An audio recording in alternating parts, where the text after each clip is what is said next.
En estos días hemos estado estudiando el Sermón del Monte mañana y tarde, lo cual es algo inusual, pero esperamos pronto iniciar esa serie de sermones que hemos estado anunciando en 1 Corintios capítulo 13.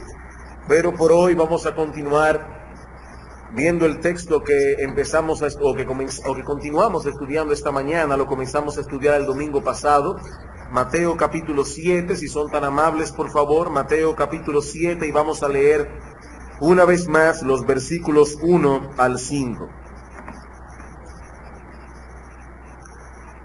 No juzguéis para que no seáis juzgados, porque con el juicio con que juzgáis seréis juzgados, y con la medida con que medís os será medido. ¿Y por qué miras la paja que está en el ojo de tu hermano y no echas de ver la viga que está en el ojo tuyo o en tu propio ojo? ¿O cómo dirás a tu hermano, déjame sacar la paja de tu ojo, y he aquí la viga en el ojo tuyo? Hipócrita, saca primero la viga de tu propio ojo, y entonces verás bien para sacar la paja del ojo de tu hermano. Como decía, hermanos, esta es la tercera ocasión en que tenemos la oportunidad de considerar las enseñanzas de este texto, y hasta ahora hemos visto básicamente 4 cosas. En primer lugar, lo que el texto no significa. En resumen, hemos dicho que el Señor no prohíbe aquí que el creyente ejerza su discernimiento espiritual para evaluar en ocasiones el carácter y las creencias de otros hombres. En segundo lugar, vimos lo que estas palabras sí significan. El Señor está advirtiendo a sus discípulos que no deben asumir una postura farisaica cuando se vean en la necesidad de pasar juicio o de evaluar a otros. Como alguien ha dicho muy sabiamente, el mandato "no juzguéis" no es una prescripción a ser ciegos, sino más bien una exhortación a ser magnánimos. Son dos cosas muy distintas. Jesús no nos dice que dejemos de ser hombres, dice este autor, al suspender nuestros poderes críticos que nos distinguen de los animales. Eso no es lo que el Señor nos está pidiendo, que dejemos de ser hombres, sino que renunciemos a la ambición presuntuosa de ser Dios al colocarnos en alto como jueces.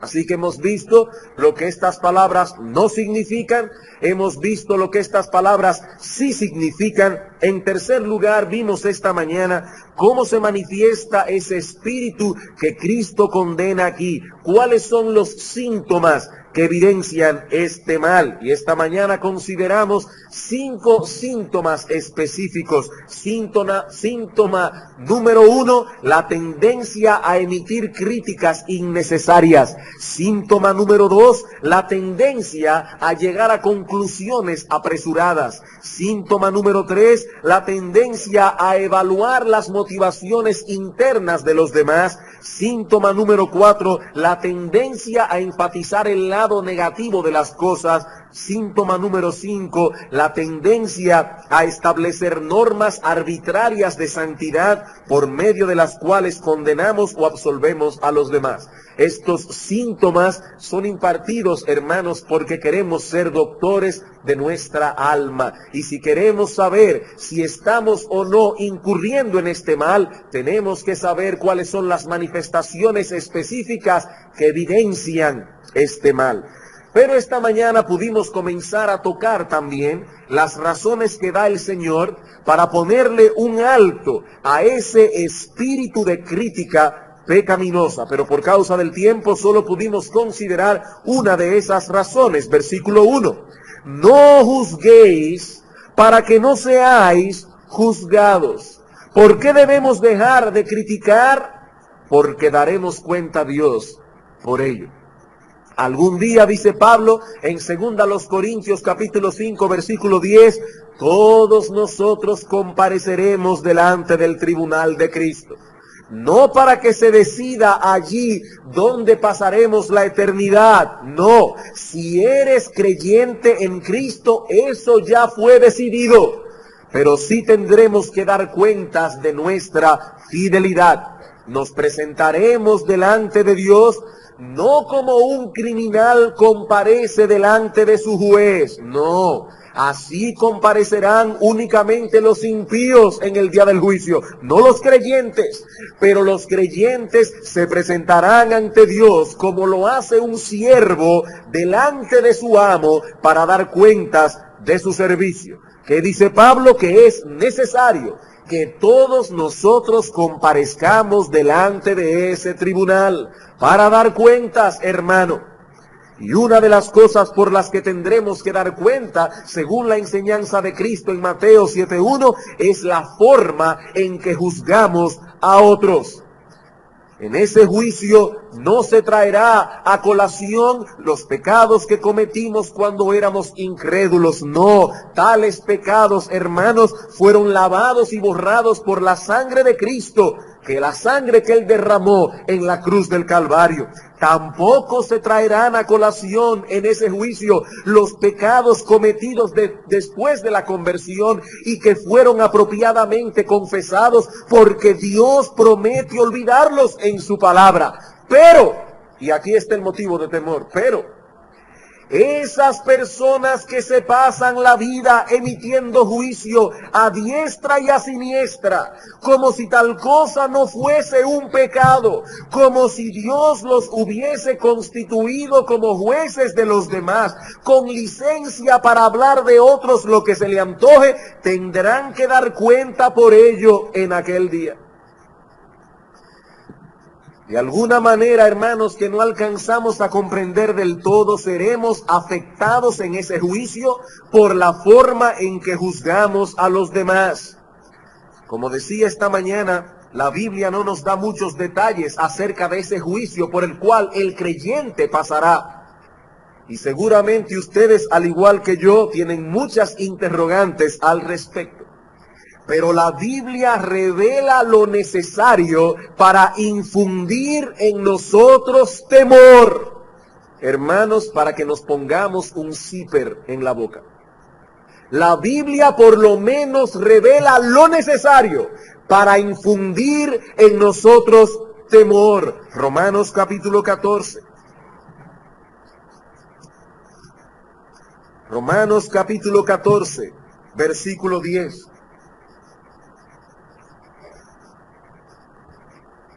Yo sé que esta enseñanza no es muy popular en el día de hoy. Al creyente se le dice, no te preocupes, tú has sido perdonado en Cristo. Sí, todo eso es verdad, pero hermanos, escuchen lo que dice este texto. Pero tú, ¿por qué juzgas a tu hermano? Está hablando en un contexto de creyentes. O tú también, ¿por qué menosprecias a tu hermano? Porque todos compareceremos ante el tribunal de Cristo. Porque escrito está, vivo yo, dice el Señor, que ante mí se doblará toda rodilla y toda lengua confesará a Dios, de manera que cada uno de nosotros, y el apóstol Pablo como creyente se incluye, cada uno de nosotros dará a Dios cuenta de sí. Y una de las cosas por las cuales daremos cuenta es por la manera en que hemos administrado esa capacidad crítica que Dios ha puesto en todos nosotros. Pero el Señor Jesucristo en nuestro texto de Mateo 7 menciona dos razones más.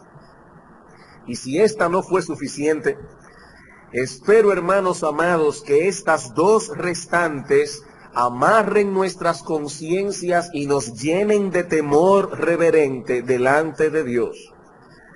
No solo debemos dejar de criticar porque seremos juzgados por ello, sino también, en segundo lugar, porque al hacerlo estamos estableciendo la pauta para nuestro propio juicio.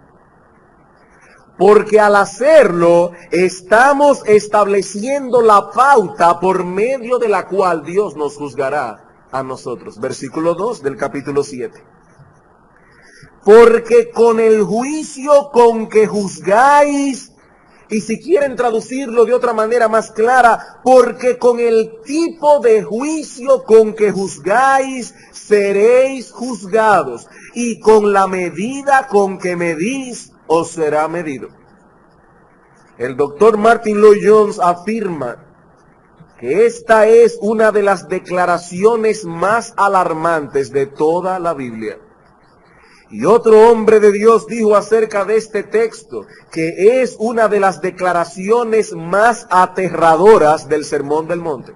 Hermanos, el Señor Jesucristo nos está diciendo aquí que si somos indulgentes con la crítica pecaminosa, no solo estamos atrayendo sobre nosotros el juicio de Dios, sino que también estamos estableciendo la pauta que Dios seguirá con nosotros cuando nos toque nuestro propio juicio. Lean el texto. Porque con el juicio con que juzgáis, seréis juzgados, y con la medida con que medís, os será medido. Dos cosas se nos enseña en este texto.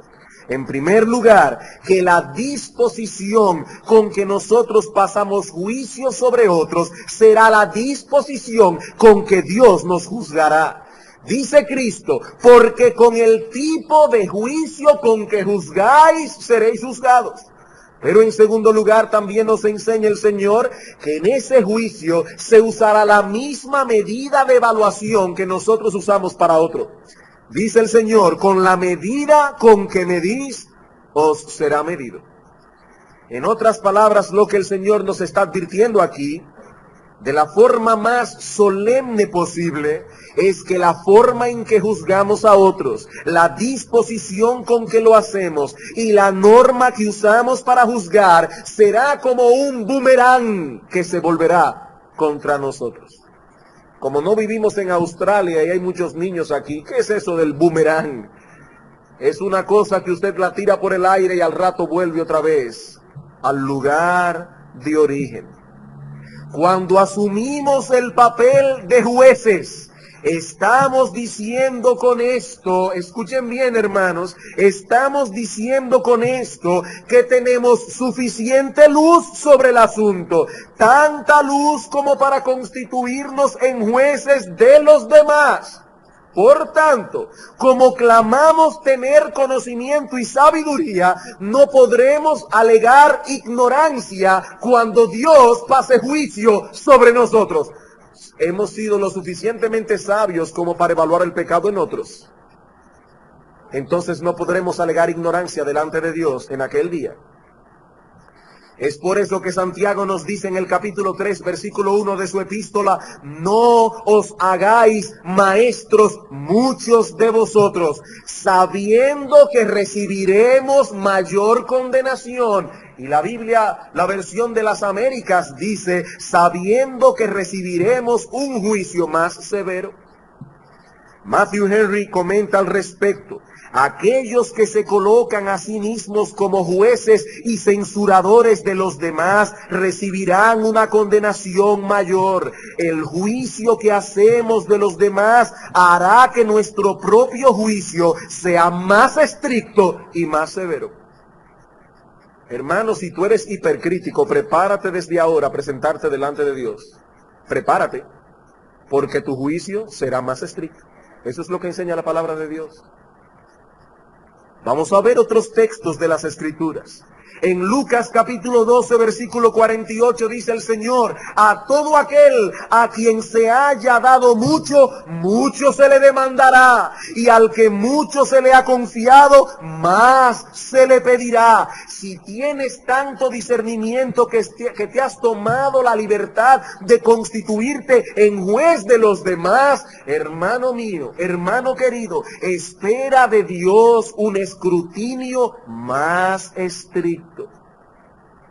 En Romanos 2:1 Pablo escribe lo siguiente, por lo cual eres inexcusable, oh hombre, quien quiera que seas, tú que juzgas. Pues en lo que juzgas a otro, te condenas a ti mismo, porque tú que juzgas, haces lo mismo.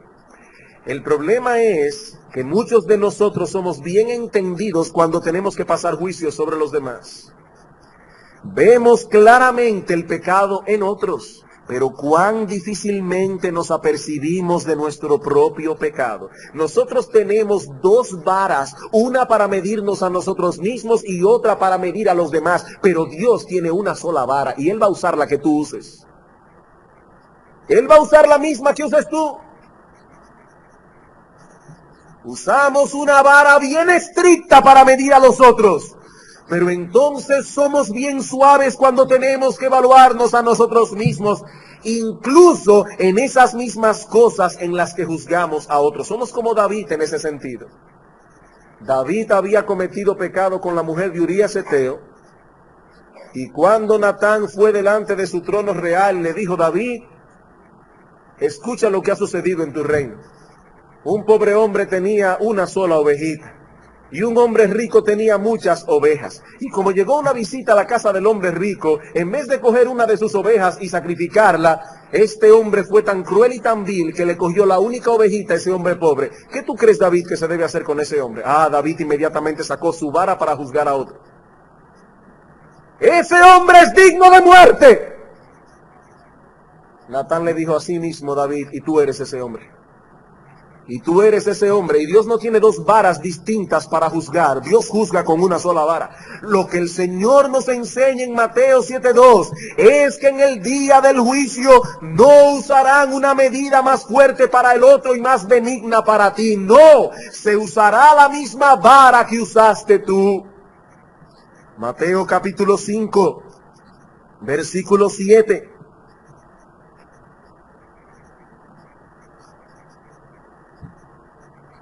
Bienaventurados los misericordiosos, ¿por qué? Porque ellos alcanzarán misericordia. Y aquí nos está diciendo, hermanos y amigos que están aquí en esta tarde, que nosotros alcanzamos la salvación de Dios siendo misericordiosos. No, mi amigo, la salvación no es por obras, la salvación es por gracia, por medio de la fe. Pero una de las cosas que trae consigo la fe salvadora es la regeneración de nuestro corazón y la implantación del carácter de Dios en nuestra vida. Y una de las características más hermosas de ese carácter divino es la misericordia. Un hombre que no conoce de misericordia, ese hombre no conoce lo que es la salvación que hay en Cristo Jesús. Pero ese texto también puede ser usado aún para hablar de los creyentes. Bienaventurados los misericordiosos, porque ellos alcanzarán misericordia. Santiago capítulo 2.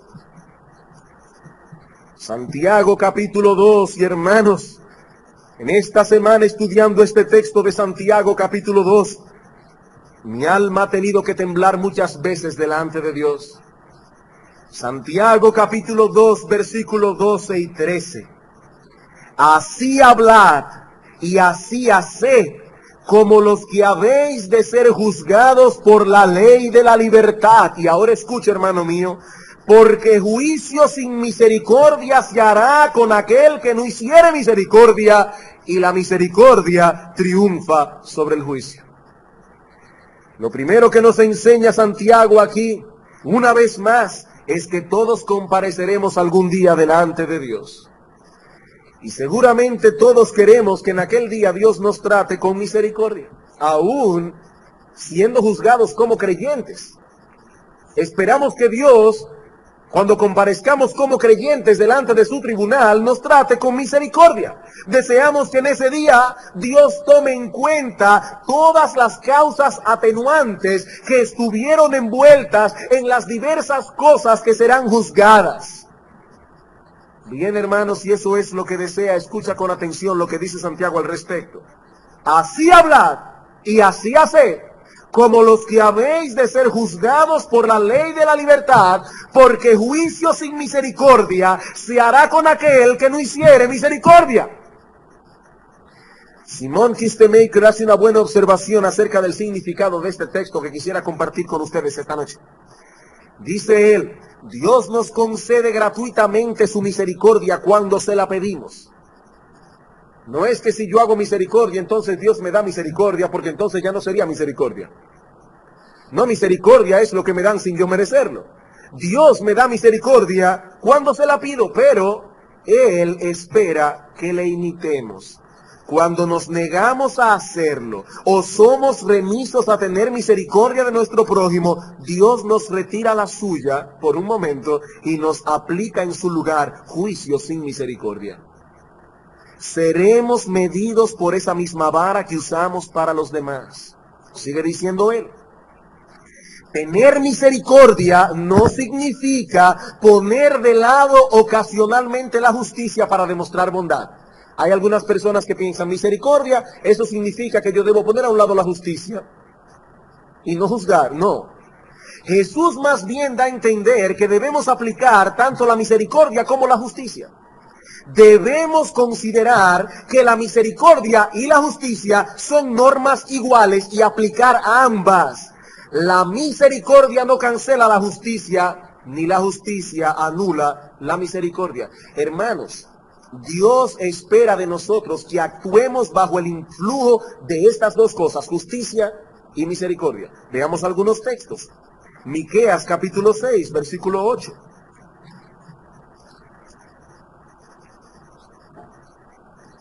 Oh, hombre, Él te ha declarado lo que es bueno. ¿Y qué pide Jehová de ti? ¿Qué es lo que pide Jehová de nosotros? Solamente hacer justicia y amar la misericordia y humillarte ante Dios.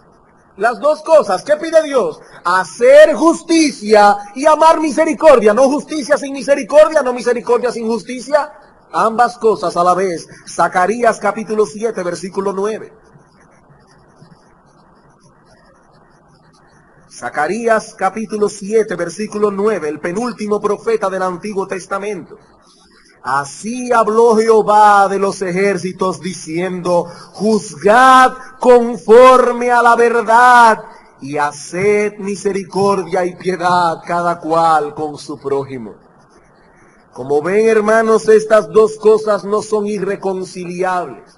Por el poder de la gracia de Dios podemos vivir en el justo balance que nuestro Señor Jesucristo ejemplificó a perfección, justicia y misericordia. Proverbios capítulo 3. Proverbios capítulo 3, versículo 1 al 4. Hijo mío, no te olvides de mi ley, y tu corazón guarde mis mandamientos, porque largura de día y años de vida y paz te aumentarán. Nunca se aparten de ti la misericordia y la verdad. Átalas a tu cuello, escríbelas en la tabla de tu corazón, y hallarás gracia y buena opinión ante los ojos de Dios y de los hombres. Debo atarme al cuello la verdad y la misericordia. No una o la otra, ambas a la vez. Hermanos, vuelvo a hacer otra vez la aclaración, que nadie piense que la misericordia de Dios es un premio para el que hace misericordias, porque si fuese así, ya no fuese misericordia. No, hermanos, como bien señalaba Kistemaker, la misericordia es algo que Dios otorga al que se lo pida, pero aquel que juzga con misericordia está evidenciando con ello que la gracia de Dios ha obrado en su corazón.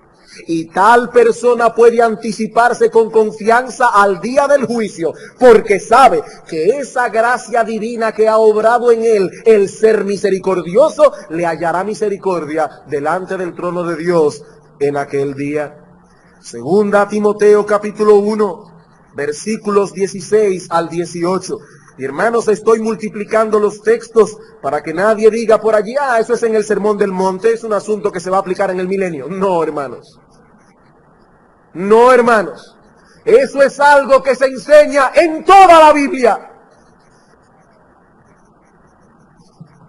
Segunda Timoteo capítulo 1 versículos 16 y 18 dice Pablo, tenga el Señor misericordia de la casa de Onesíforo, porque muchas veces me confortó y no se avergonzó de mis cadenas, sino que cuando estuvo en Roma me buscó solícitamente y me halló. Y ahora escuchen, hermanos, concédale el Señor que halle misericordia cerca del Señor en aquel día. Hermano, ¿es eso lo que tú quieres hallar en aquel día? Escucha lo que dice Santiago, juicio sin misericordia se hará con aquel que hace juicio sin misericordia.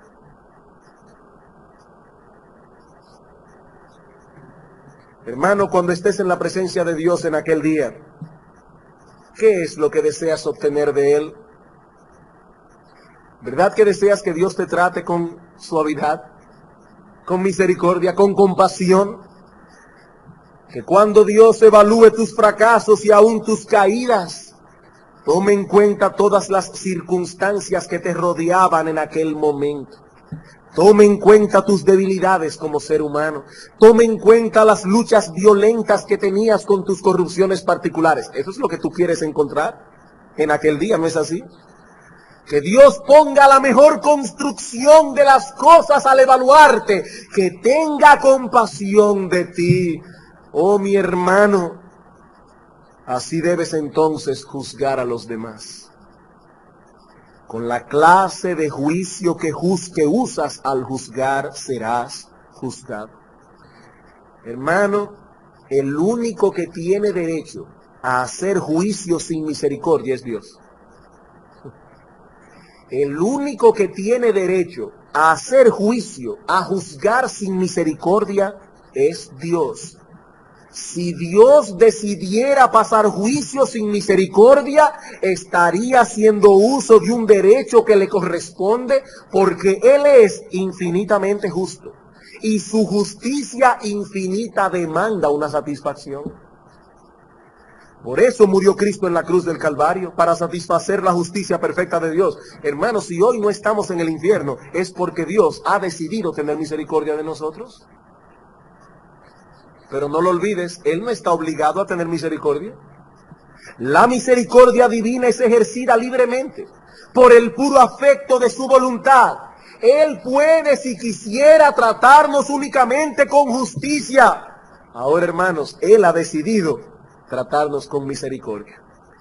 Ahora bien, ¿cómo piensan ustedes que Dios, ese ser infinito, que si quiere no concede misericordia y ha tenido condescendencia y ha decidido tratarnos con misericordia, ¿cómo ustedes creen que ese Dios ve a una de sus criaturas pecadoras que merece que se le trate sin misericordia, haciendo Él juicio y misericordia? ¿Con qué ojos creen ustedes que Dios ve a una criatura pecadora que ha decidido pasar juicio sobre los demás sin misericordia? ¿Cómo lo verá Dios? Mi amigo, si esa es la marca predominante en tu vida, si esa es la forma en que sueles juzgar a los demás, tienes razones para temblar, porque la Biblia dice que solo los misericordiosos alcanzarán misericordia en aquel día. Ah, pero ustedes entonces están predicando salvación por obras. No, mi amigo, la salvación es por la fe sola.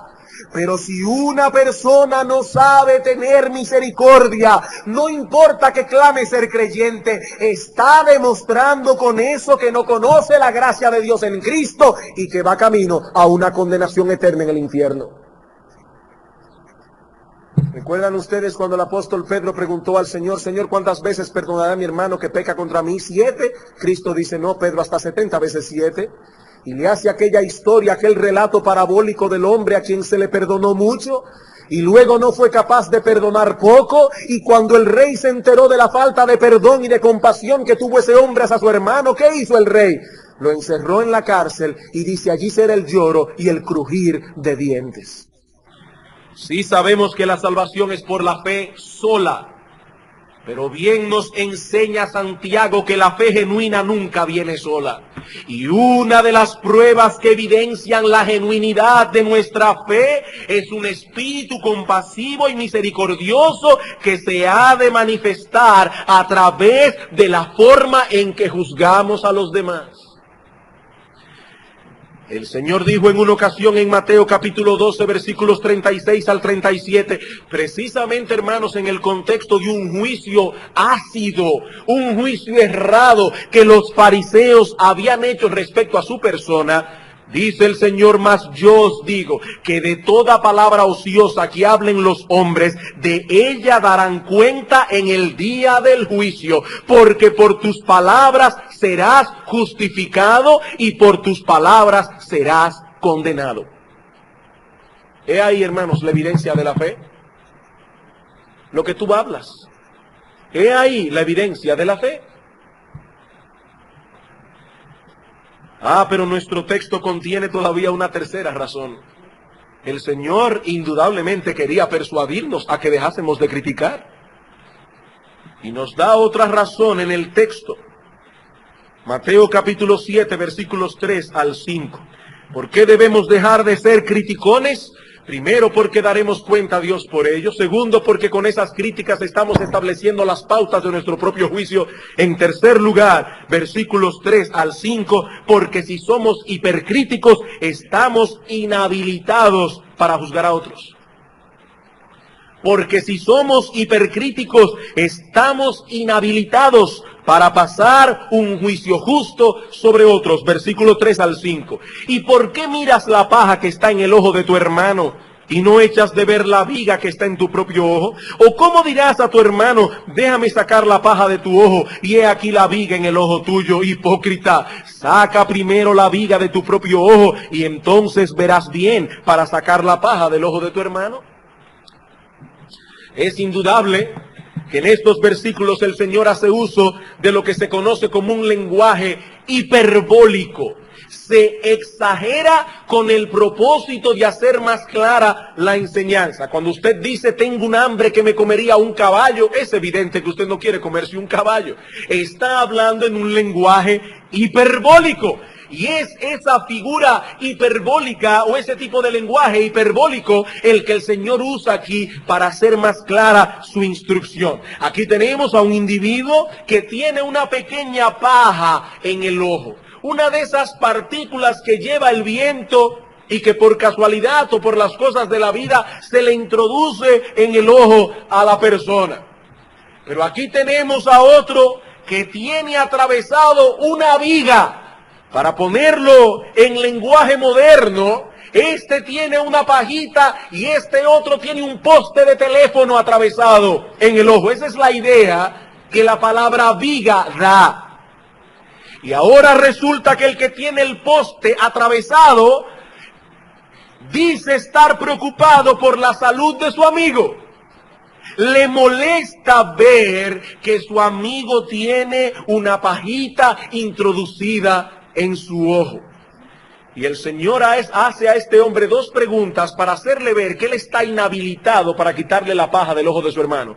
Dos preguntas. Primera pregunta, ¿por qué miras la paja que está en el ojo de tu hermano si tú tienes una viga de la cual preocuparte? Y la segunda pregunta es, ¿cómo esperas sacar la paja del ojo ajeno cuando la viga que tienes atravesada en el tuyo no te permite ver bien?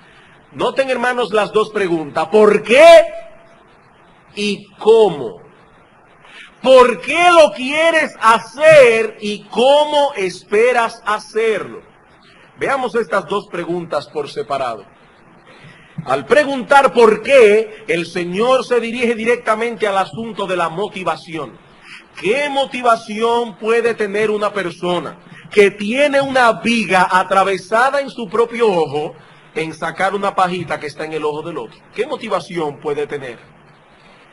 Hermanos, cuando nos involucramos a ayudar a una persona haciéndole ver la falta o el pecado en que ha incurrido, la única motivación sana que Dios acepta en su presencia, la única motivación saludable que podemos tener es un verdadero y real interés por la santidad de Dios.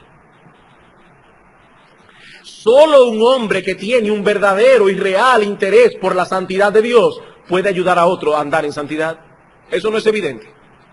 Ahora, cuando un cristiano tiene un interés genuino por la santidad de Dios, lo primero que ese creyente procurará es que su propia vida sea un reflejo de esa santidad. Ahora, claro, él no se detendrá allí. Él también se preocupará cuando vea que su hermano está incurriendo en pecados, que no solo afectarán su salud espiritual, sino también la gloria de Dios y el testimonio del Evangelio. Pero en el caso que Cristo plantea en el Sermón del Monte, vemos que el individuo en cuestión no tiene un real interés para promover la santidad de Dios. ¿Y por qué lo sabemos? Porque si él estuviese realmente preocupado por eso, lo primero que haría sería sacar el poste telefónico que tiene atravesado en el ojo, en vez de ocuparse de las pequeñeces de los demás. El hombre que está en verdad preocupado por la santidad y la justicia de Dios se distingue fácilmente porque es un individuo que está realmente preocupado por sus propios pecados. No que no le preocupa el pecado de los demás, no. La Biblia nos manda a involucrarnos en el proceso de santificación de mis hermanos en Cristo, y eso incluirá la mutua amonestación. Lo que estamos diciendo es que este individuo está primariamente preocupado por sus propios pecados. Esa es su mayor carga, pero el hipercrítico no es así. Su deseo no es promover la santidad verdadera, sino más bien condenar a los demás y de ese modo sentirse superior. Ese es el problema del hipercrítico. Esa es su motivación. En otras palabras, su deseo primario no es eliminar el mal, sino pasar ese veredicto que lo hace sentir tan agradado, culpable. ¿Saben qué es lo que el Señor está enseñándonos aquí? Que ese espíritu censurador que simula estar angustiado por la falta del otro, pero que en el fondo de su corazón se alegra de haber encontrado esa falta para poder censurarla, eso es una viga en comparación con la falta que le esté señalando al hermano o a la hermana. Este individuo está inhabilitado para convertirse en juez de los demás. ¿Saben por qué? Porque está prejuiciado. Porque está prejuiciado. Él está prejuiciado a su favor y prejuiciado en contra del otro. Él desea hallarlo culpable. Hermanos, un requisito necesario que debe tener el que juzga es que debe ser imparcial. Y aún la justicia de los hombres reconoce eso. Si se está juzgando a un hombre en una corte, no aquí porque aquí no se usa eso, pero en Estados Unidos, por ejemplo, se está juzgando a un hombre en una corte y se descubre alguna conexión entre el acusado y algún miembro del jurado, probablemente se le descalificará como jurado, porque difícilmente ese hombre podrá ser imparcial, para bien o para mal. Si tiene alguna conexión con el acusado, difícilmente será imparcial. Ese es el caso que tenemos aquí. Este individuo tiene una viga en su ojo y no se inmuta siquiera, no se inmuta. Obviamente es un individuo parcializado a su favor y parcializado en contra de los demás. No soporta la menor falta en el otro, pero es indulgente con el pecado grosero que hay en sí mismo. ¿Cuál es ese pecado grosero? La falta de compasión. La falta de compasión. El deseo de que el otro sea culpable. Y saben que muchas veces la razón por la cual algunas personas hacen eso es precisamente para ocultar sus propios pecados. Estas personas, como tienen una conciencia acusadora ellos mismos, se sienten justificados cuando descubren que los demás no son tan buenos como aparentan ser. Ellos se sienten bien. Yo sabía que él no era tan bueno, porque tiene una conciencia acusadora, él mismo. Pero sigamos el proceso de pensamiento del Señor. Primero pregunta, ¿por qué te dedicas a sacar las pajitas que ves en los demás cuando tienes una viga atravesada en tu propio ojo? Pero luego nos hace otra pregunta para hacernos ver que estamos inhabilitados para juzgar. ¿Cómo piensas hacer eso? Dice el Señor. No solo por qué, sino cómo. ¿Cómo piensas hacer eso si se requiere de tanto cuidado para hacer esa operación y por el momento no tienes una buena visión? Volvemos al punto de nuevo. Estás inhabilitado. Una de las partes más sensibles del cuerpo es el ojo. En cuanto usted intenta acercarse, su propio dedo incluso, más el dedo de otro, pero aún usted se acerca a su propio dedo, el ojo se cierra automáticamente, sumamente sensible. Y precisamente cuando tratamos de sacar la paja que está en el ojo de alguien, hablando en un sentido literal, seguramente alguna vez su esposa o su niño le ha dicho, me ha caído una paja en el ojo, y usted trata de sacarle la paja literal que hay en el ojo literal. Hay 4 cosas que se requiere para eso: afecto, paciencia, calma y equilibrio. Si usted no es muy afectuoso y le tiene algo, esa persona le va a sacar un ojo. Hay que tener afecto, paciencia, calma y mucha estabilidad. Mucha estabilidad. Si carecemos de alguna de esas cosas, podremos hacerle daño al otro, causarle dolor, aún dañarle más la visión. Traslademos esto, hermanos, al terreno espiritual y entonces entenderemos lo que el Señor está tratando de enseñarnos aquí. Vamos a lidiar con el alma de un hermano, con la parte más delicada de su ser. Dice Cristo, ¿cómo podremos sacar la paja que se ha alojado allí si nuestro propio entendimiento está a oscuras? El doctor Lloyd Jones dice algo al respecto. Solo una cosa importa cuando vamos a sacar la paja espiritual del alma de otro, y es ser humilde, compasivo, estar consciente del propio pecado y de la propia indignidad, cosa que es obvio que el individuo no está consciente porque él tiene una viga atravesada en su propio ojo de la cual no se preocupa.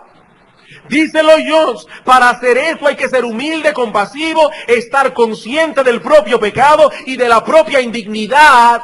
Y ahora escuchen, hermanos, a fin de que al encontrarla en otra persona, lejos de condenarla, uno siente ganas de llorar.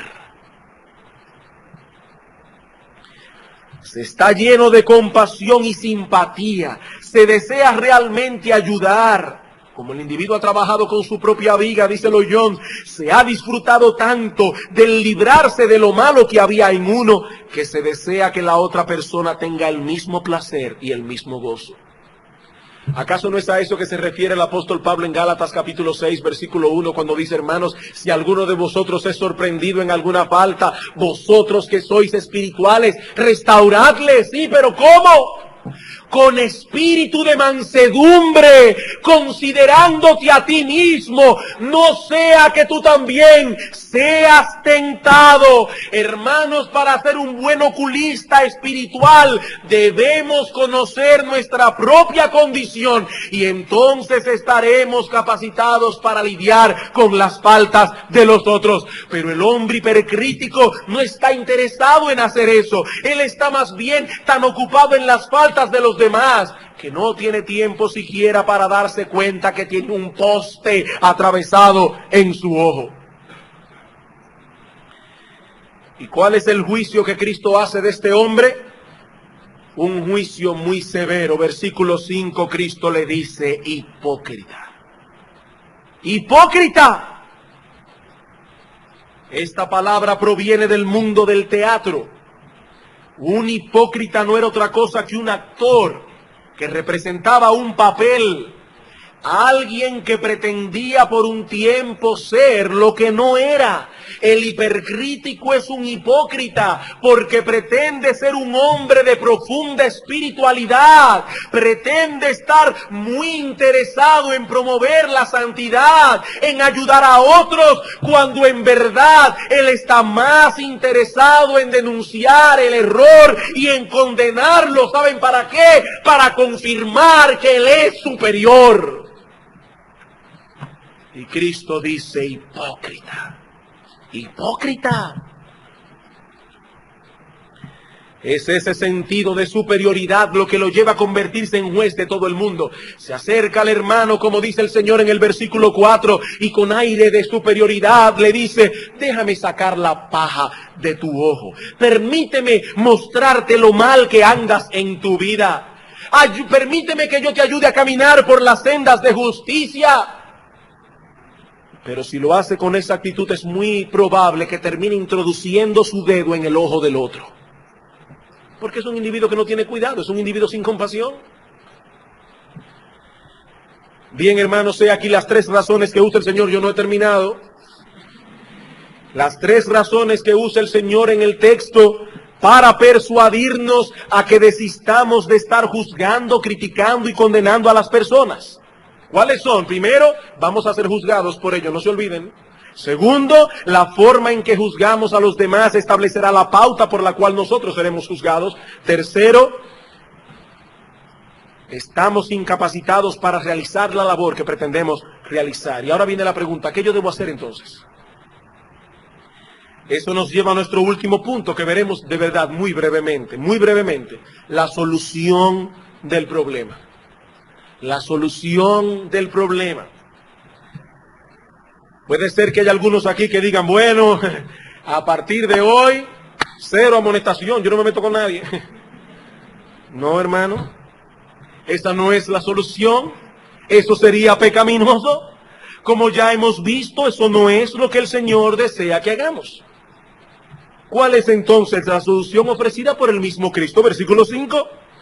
Saca primero la viga de tu propio ojo, y entonces verás bien para sacar la paja del ojo de tu hermano. ¿Saben cuál es la solución? Perseguir en nuestra propia vida la santidad y la justicia, lo cual nos capacitará para tratar con el problema de otros.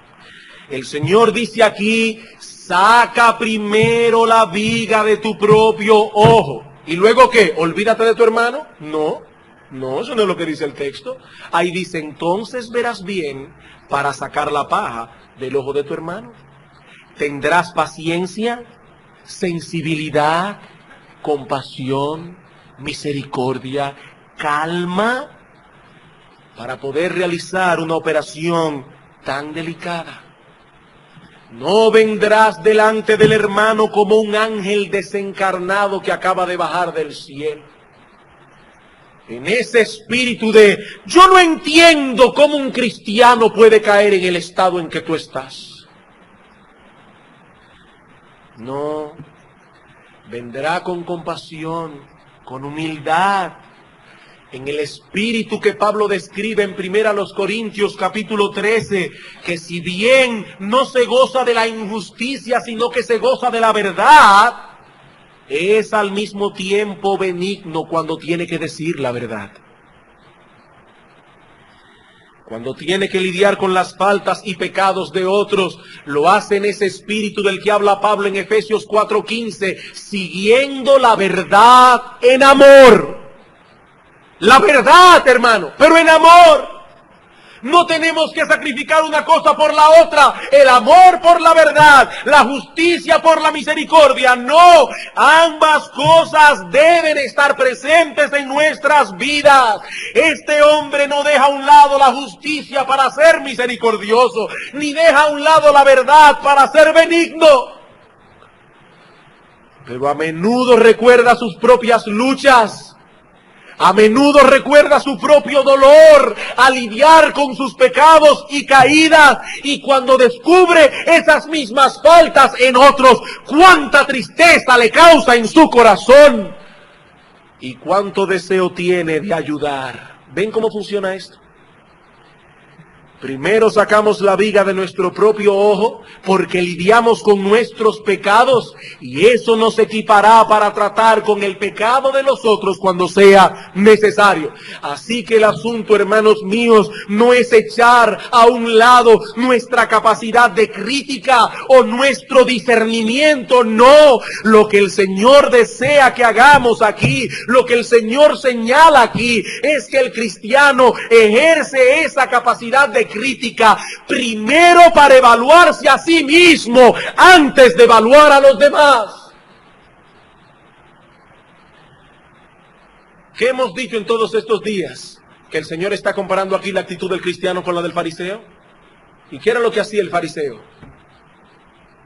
El fariseo miraba las faltas de los demás con un lente de aumento. Y cuando iba a mirar su propia falta, entonces se ponía del otro lado del lente y lo veía bien chiquito. Eso es lo que el Señor dice que los cristianos no deben hacer. Este hombre se conoce a sí mismo. Este hombre sabe de lo que él es capaz. Él se ha visto en ocasiones como un ser tan mezquino, porque él conoce su propio corazón. Él conoce la basura que hay en él. Y se ha visto como un ser tan mezquino que cuando ve la falta en otros y se involucra a ayudar, no viene como el verdugo con el hacha en la mano dispuesto a cortarle la cabeza, sino como el médico que desea administrar la medicina que sanará al enfermo. Hermanos, que Dios nos ayude a desarrollar ese espíritu del que Cristo habla aquí. ¿Saben para qué? Para que los hombres y mujeres que componen esta congregación sean reconocidos, no como personas que no tienen juicio propio, no como personas ciegas y sin discernimientos, pero sí como personas magnánimas. Magnánimas. Porque sólo así podremos ser efectivos en llevar el evangelio a los perdidos. Y en cuanto a ti, mi amigo, que nos visitas en esta noche, algún día tendrás que enfrentarte con un juez que sí tiene derecho a juzgar y cuyas normas de santidad son absolutas. En aquel día no solo tendrás que dar cuenta por todo lo que hiciste, sino también por los motivos internos que tuviste al hacer todas esas cosas. Mi amigo querido, la Biblia dice que en aquel día el Señor aclarará lo oculto de las tinieblas, manifestará las intenciones de los corazones. ¿Sabes lo que dijo Cristo acerca de ese día? Que ese día lo que se dijo en secreto será anunciado públicamente y no habrá un solo ser humano que salga absuelto de ese tribunal. Pero mi amigo, yo te tengo una buena noticia. Dios envió a su Hijo a morir en una cruz para que por medio de su obra el perdón completo pudiese ser otorgado al pecador únicamente por medio de la fe. Mi amigo, considera esto con sumo cuidado, porque las consecuencias de estas cosas no son temporales, son eternas. Enfréntate ahora con ese Dios, porque todavía el perdón está a tu alcance por medio de la fe y el arrepentimiento. La Biblia dice que hoy es el día aceptable de salvación, porque nadie tiene la certeza de que habrá un mañana para él. Quiere el Señor, hermanos, aplicar estas cosas en nuestros corazones, cada cual en la condición en que está. Vamos a orar.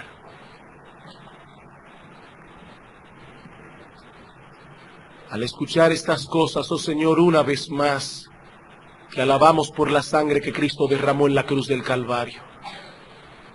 Oh Señor, porque si no tuviésemos la certeza de que en aquel día nos presentaremos delante de ti vestidos con su justicia, oh Dios, ya estaríamos temblando.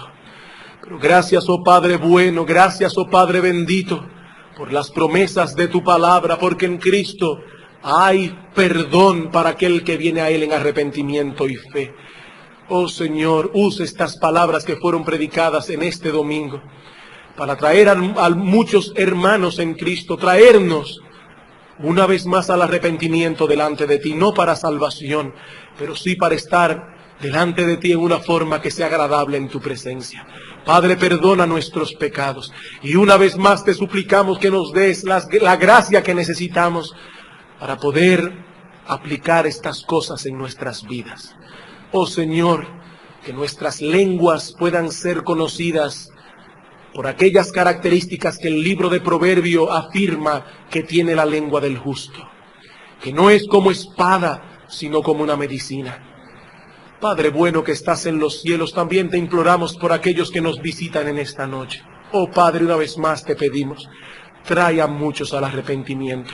Te lo suplicamos en nombre de Cristo Jesús.